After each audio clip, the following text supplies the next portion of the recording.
Alam niyo ba na bago pa man mahuli ang pumatay kay Charlie Kirk ay walang ibang inakusahan sa kanyang pagkamatay kundi guess what?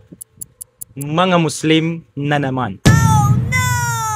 Opo, at ito ay dahil sa post ni Charlie Kirk na kung saan ipinahiwatig niya ang kanyang suporta sa Israel sa kasalukuyang ginagawa nito sa Gaza. Dagdag pa nito na kung saan hindi naman daw kasalanan ng Israel ang nangyayari sa Gaza, kundi kasalanan ng mga Hamas.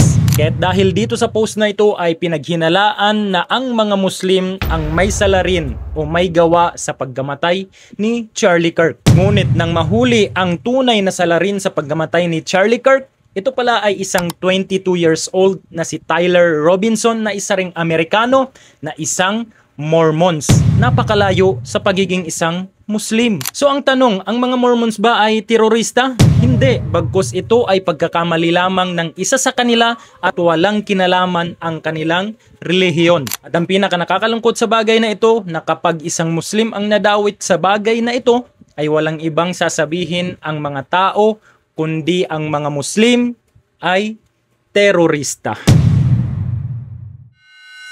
Muhammad Ghana Islamic Contents.